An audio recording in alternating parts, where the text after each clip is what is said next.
Elijah heals Naaman, found in 2 Kings 5:1-27. Naaman, the commander of the Syrian army, was highly respected and esteemed by the king of Syria, because through Naaman, the Lord had given victory to the Syrian forces. He was a great soldier, but he suffered from a dreaded skin disease. In one of their raids against Israel, the Syrians had carried off a little Israelite girl who became a servant of Naaman's wife. One day she said to her mistress, "I wish that my master could go to the prophet who lives in Samaria. He would cure him of his disease." When Naaman heard of this, he went to the king and told him what the girl said. The king said, "Go to the king of Israel and take this letter to him."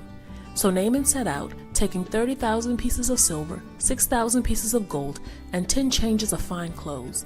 The letter that he took read, "This letter will introduce my officer Naaman.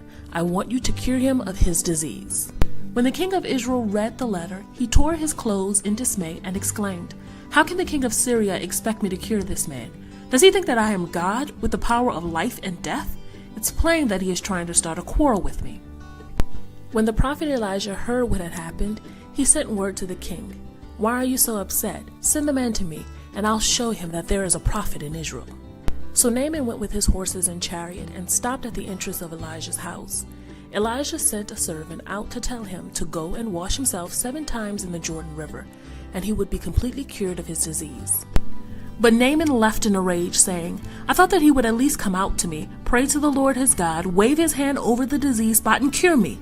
Besides, aren't the rivers in Abana and Pharpar back in Damascus better than any river in Israel? I could have washed in them and been cured." His servants went up to him and said, "Sir, if the prophet had told you to do something difficult, you would have done it. Now why can't you just wash yourself as he said and be cured?" So Naaman went down to the Jordan, dipped himself in it 7 times as Elijah had instructed, and he was completely cured. His flesh became firm and healthy like that of a child.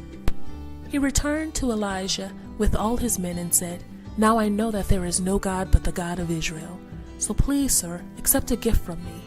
Elijah answered, "By the living Lord whom I serve, I swear I will not accept a gift." Naaman insisted that he accepted, but he would not. So Naaman said, "If you won't accept my gift, then let me take 2 mule loads of earth to take home with me, because from now on I will not offer sacrifices or burnt offerings to any god except the Lord. So I hope that the Lord will forgive me when I accompany my king to the temple of Rimmon, the god of Syria, and worship him. Surely the Lord will forgive me." "Go in peace," Elijah said, and Naaman left. He had gone only a short distance when Elijah's servant Gehazi said to himself, "My master has let Naaman get away without paying a thing. He should have accepted what the Syrian offered him. By the living Lord, I will run after him and get something from him." So he set off after Naaman. When Naaman saw him running after him, he got down from his chariot to meet him and asked, Is something wrong?" "No," Gehazi answered, "but my master sent me to tell you that just now 2 members of the group of prophets in the hill country of Ephraim arrived, and he would like you to give them 3,000 pieces of silver and 2 changes of fine clothes." "Please take 6,000 pieces of silver," Naaman replied. He insisted on it, tied up the silver in 2 bags, gave them and 2 changes of fine clothes to 2 of his servants, and sent them on ahead of Gehazi.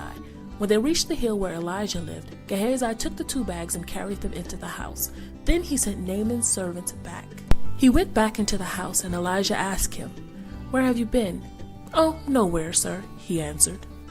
But Elijah said, "Wasn't I there in spirit when the man got out of his chariot to meet you? This is no time to accept money and clothes, olive groves and vineyards, sheep and cattle as servants. And now Naaman's disease will become your own, and you and your descendants will have it forever." When Gehazi left, he had the disease. His skin was as white as snow. In short, Naaman is healed from his disease by acting on the suggestion of a slave girl, listening to the advice of his servants, and following the what seemed wacky instructions of an unknown prophet.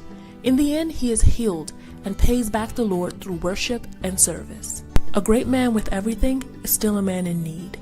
What we all deep down need is God.